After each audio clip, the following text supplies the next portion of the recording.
Algum dia você já deve ter visto pessoas ganhando dinheiro analisando gráficos de ações ou vendo aqueles desenhos que formam aquelas velas e dizendo, pô, essa ação tá com cara de que vai subir 5%, eu vou comprar. E depois ele vende depois 5%. Ou talvez você tenha recebido o anúncio daquele tal do linguiça trader, né, que tá sempre com o post dele falando eu vou pagar um croissant aqui com um trade. E aí você se pergunta, será que isso realmente funciona? Como é que funciona esse negócio de análise técnica? Como é que o pessoal estuda os desenhos que se formam nesses gráficos das ações ou commodities ou até mesmo do milho? Bom, eu vou te responder hoje um pouco sobre a história, como é que funciona e se dá para ganhar dinheiro mesmo com isso ou não. Se liga aí que esse é o Zé Invest, pensou em investir, pensou em mim.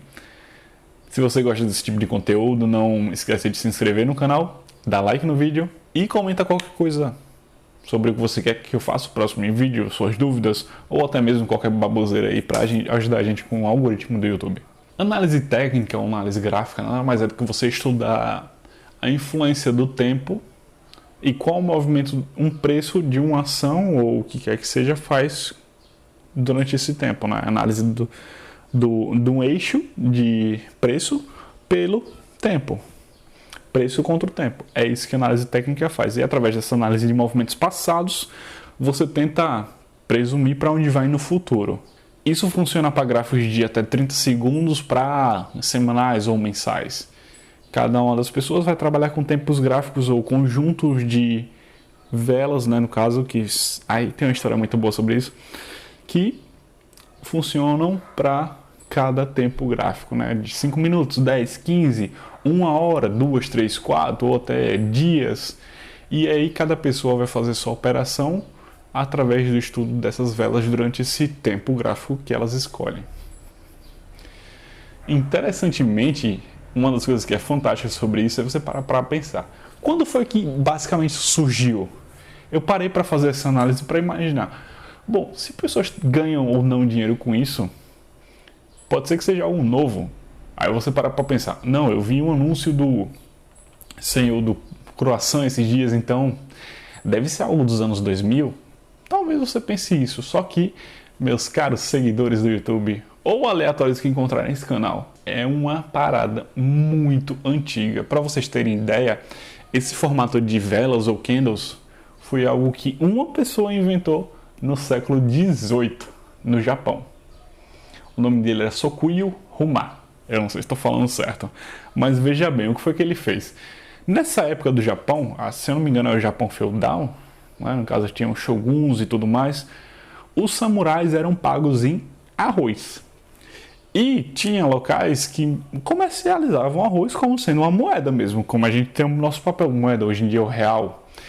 E o que é que acontecia? Tinha uns mercados de arroz no qual você poderia apostar se o preço do arroz ia subir ou descer, já que era a moeda. E esse rapaz, né, esse homem, Sukuyo Huma, ele começou a analisar os movimentos passados que esse, digamos, gráfico do arroz fazia. Isso em 1755. E o cara começou a ganhar muito dinheiro com isso. Para vocês terem noção, tem uma história que fala que ele ganhou mais de 100 trades consecutivos. Ele teve 100 apostas vencedoras só com esse método que ele criou. E foi ele quem inventou esse chamado as velas, né? Que o pessoal depois, acho que se não me engano foi em 1990, que algum americano pegou esse formato de desenho e levou para os Estados Unidos, que é aí virou Japanese Candlestick, que são as velas japonesas. E aí foi que se popularizou mais. Ele acertou tanto que ele chegou a virar um conselheiro financeiro do governo. Pra vocês terem uma ideia, o cara ganhou muito dinheiro fazendo isso. E isso é só uma observação para você parar para pensar, não é algo novo, é algo que acontece há um bom tempo. E a ideia disso é o quê? Você primeiro pega uma frase que ele fala, consulte o mercado sobre o mercado. Um dos problemas que a maioria das pessoas que investem tem é de querer acertar timing. E aí, por que essa frase do Sokuyo Huma importa? Porque quando ele fala para você consultar o mercado sobre o mercado, ele fala para você esquecer as possibilidades que estão fora do seu controle ou que são boatos. Você não sabe se, por exemplo, na época dele, né, ia ter uma chuva que ia inundar as plantações ou uma seca que ia matar os grãos antes de serem plantados. O que ele fala é para você ver o mercado. Como é que o mercado está reagindo às possibilidades. O preço vai descontar tudo isso, todas essas possibilidades vai estar impressa no preço do ativo em si. E isso é muito bom porque às vezes você se passa. Tem muitas coisas que já estão precificadas no caso do ativo, são notícias ou possibilidades que já estão precificadas, mas você acaba ouvindo depois e aposta no ativo com essa possibilidade, que já está no preço, já está precificado. Porque quem soube dessa informação antes já botou lá, investindo, comprando ou vendendo ação. E aí você vai tentar fazer esse timing e você já perdeu porque você não tem acesso privilegiado a ela.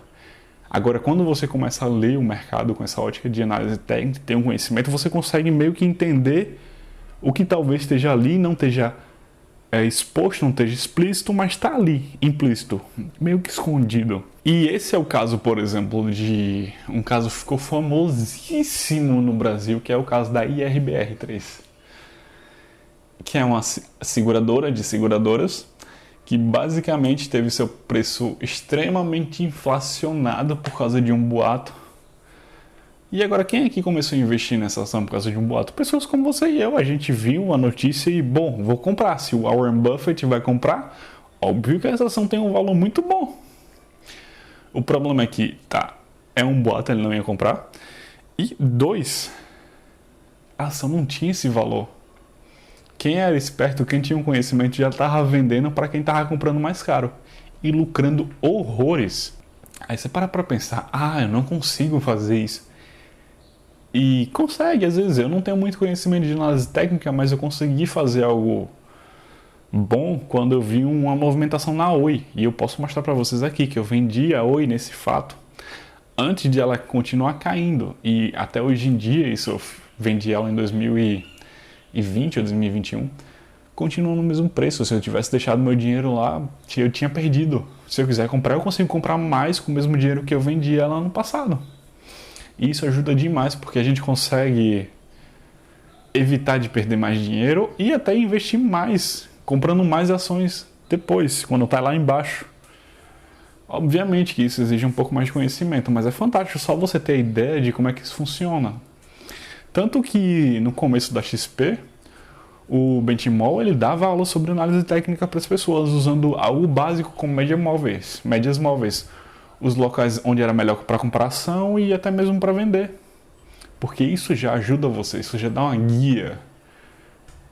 Tem gente que gosta muito de citar o Peter Lynch, que mais pessoas perderam dinheiro tentando adivinhar movimentações de mercado. Só que análise técnica é um negócio tão maldito no Brasil, só que é extremamente utilizado nos Estados Unidos. Eu aposto com você que daqui a uns anos isso aqui vai estar muito mais sendo difundido, de certo modo, que pessoas normais vão conseguir utilizar isso. E obviamente não é tão simples, e aí que está o perigo, né? Muita gente perde dinheiro fazendo trade por causa disso. Só que é interessante você ter um conhecimento.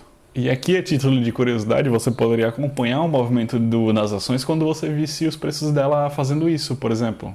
Veja esse caso.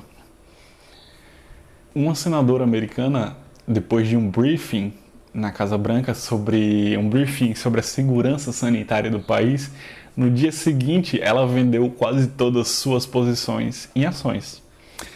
Isso foi em janeiro de 24 de 2020, um pouco antes de começarem os lockdowns, as quarentenas. Se ela tivesse segurado essas ações, a perda poderia ter sido até 1,5 milhões de dólares. Ela basicamente ligou para o marido dela, que é um dos chefões da Bolsa de Nova York, e despejou todas as ações no dia seguinte a isso.